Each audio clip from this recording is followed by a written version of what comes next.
Vamos a darle una vista, vamos a darle una reflexión a esa primera lectura, Jeremías 20, del 10 al 13.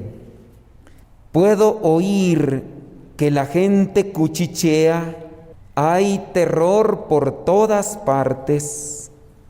Dicen, vengan, vamos a acusarlo.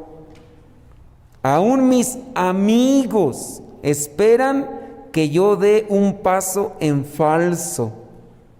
Dicen, quizá se deje engañar, entonces lo veremos y nos vengaremos de él.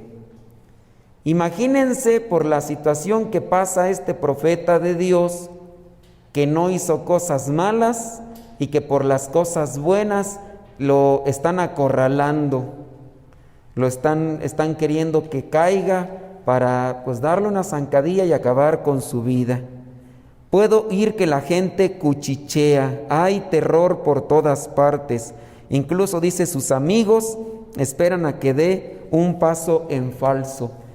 Encontramos la situación de un hombre que por sus características proféticas, muchos tienen los estudiosos hacen una identificación con la persona de Jesús en sus características, porque Jeremías fue un hombre que no se casó, no tuvo tampoco hijos y que se dedicó a tiempo completo a anunciar el reino de Dios. Y por anunciar el reino de Dios, ¿qué fue lo que se ganó?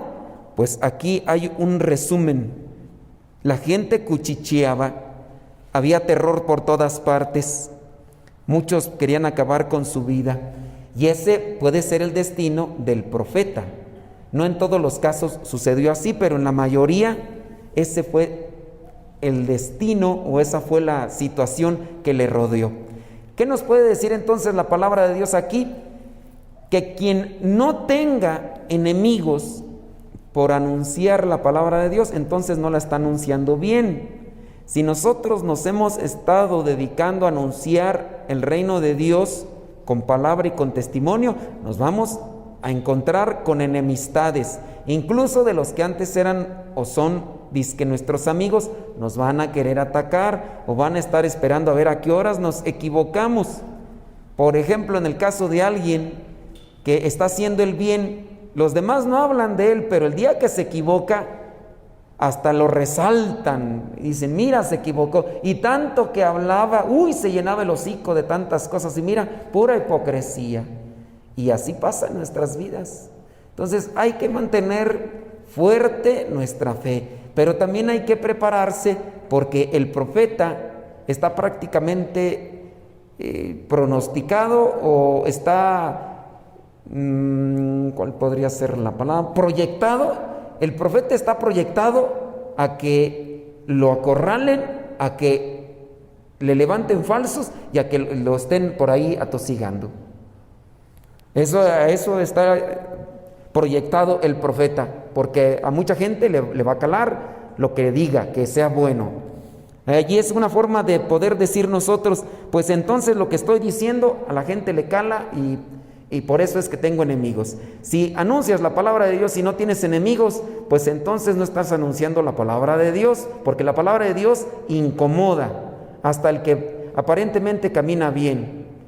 Porque pues sí, hay mucha gente que podemos estar predicando la palabra de Dios, pero si no incomoda nuestra palabra, entonces quiere decir que no estamos anunciando en plenitud y con verdad la palabra de Dios. Ahí les estamos dando un dulcecito a la gente para que, se contenten. No vamos a hablar de pecado, no vamos a hablar de consecuencia del pecado, no vamos a hablar del infierno, no, vamos a hablar nada más de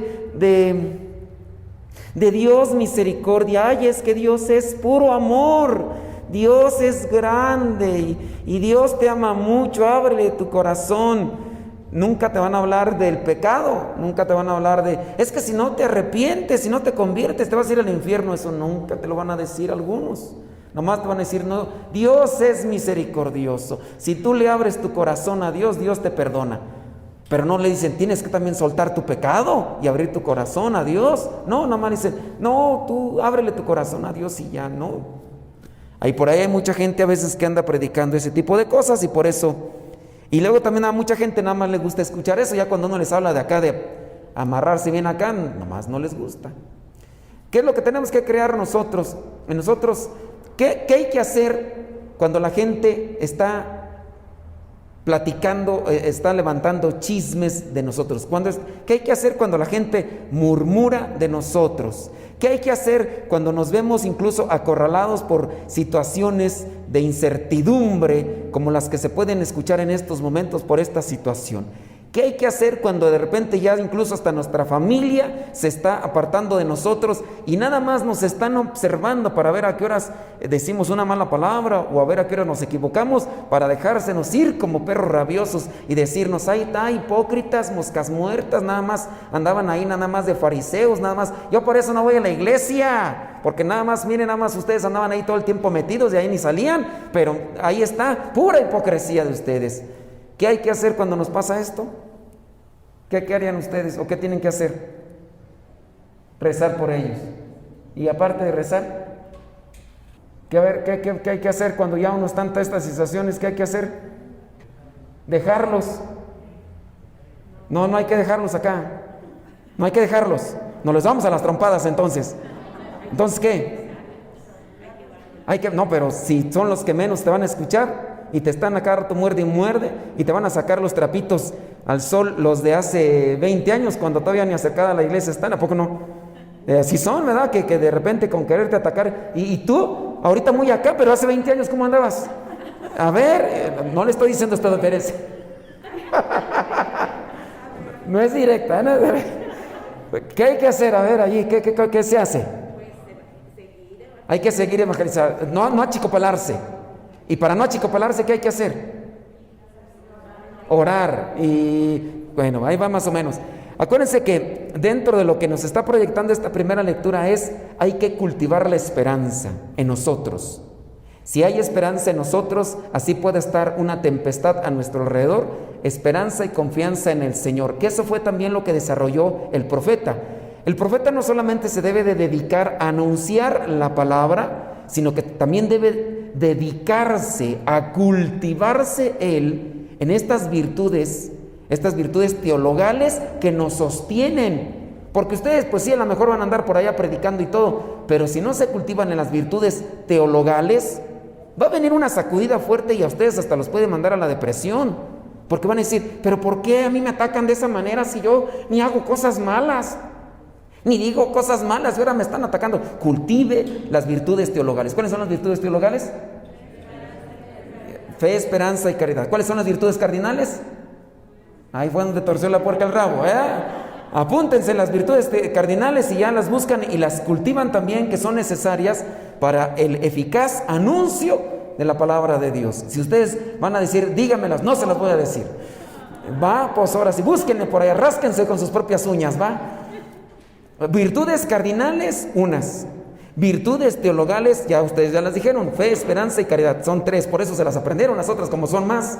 Entonces apúntenle, acuérdense, si ustedes que se quieren meter así como un profeta, tienen que también cultivar las virtudes cardinales.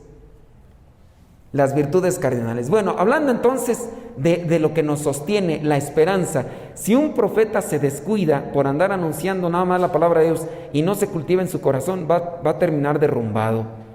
Y hablando, por ejemplo, del profeta Jeremías y de otros profetas, también se miraron sacudidos. ¿Se acordarán ustedes de Elías, que en algún momento ya hasta le decía al Señor, Señor, ya mejor llévame, ya?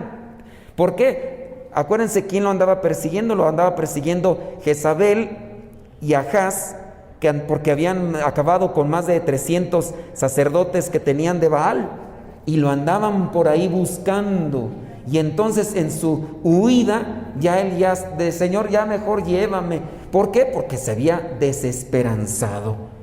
Entonces nosotros tenemos que trabajar la esperanza en nosotros, la confianza. No importa cómo nos esté, cómo va aquella cosa, te llueve sobre mojado, algo así, ¿no? O sea, te llueve sobre mojado, ya por si está mojado, todavía te está lloviendo. Pues en medio de esa situación, yo tengo esperanza en que el Señor va a actuar en su momento.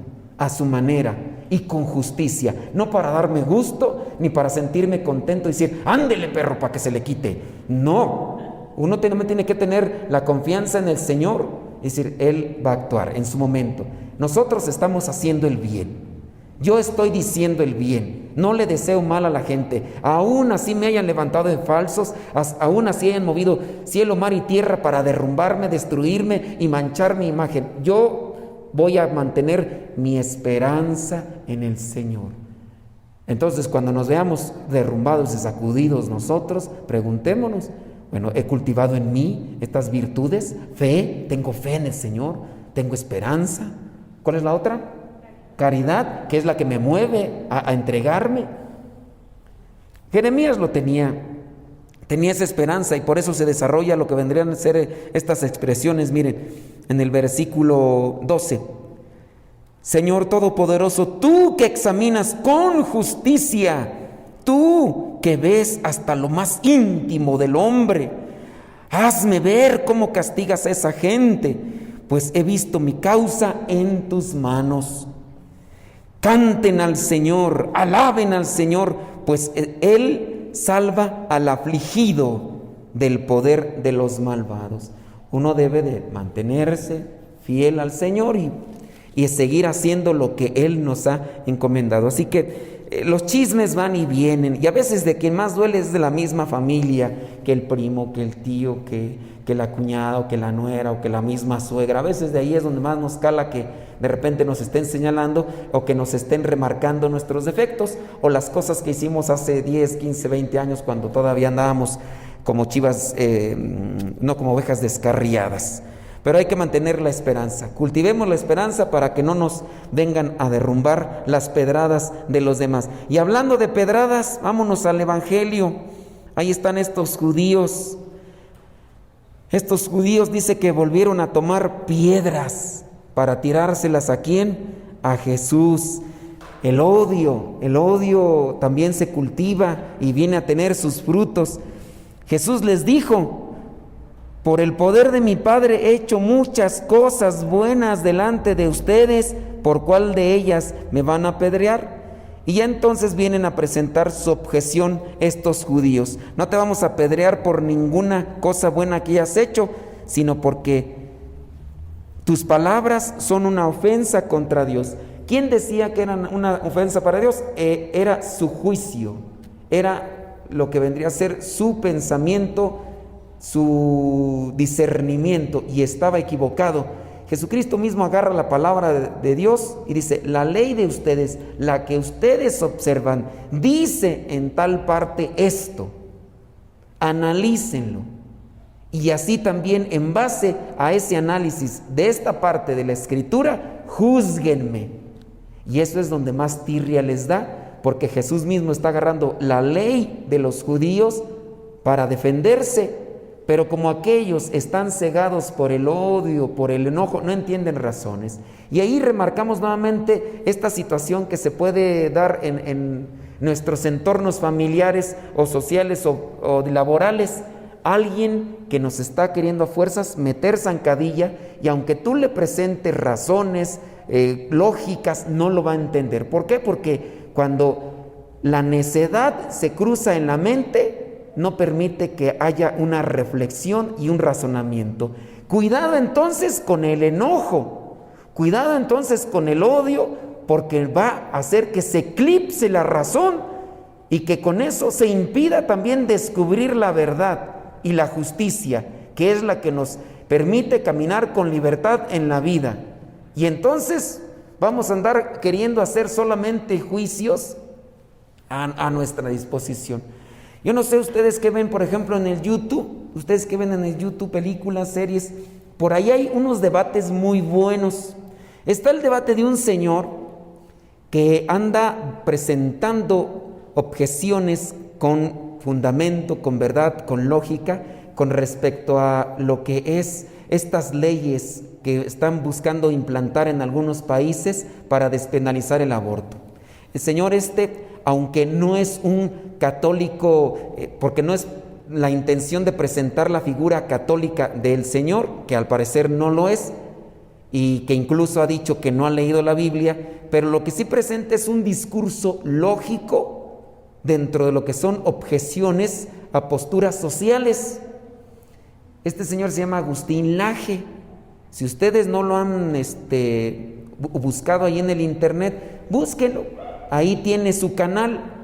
Agustín Laje habla en favor de la vida, de la libertad del individuo, de la integridad, con sus elementos tan jurídicos, médicos, científicos e incluso sociológicos.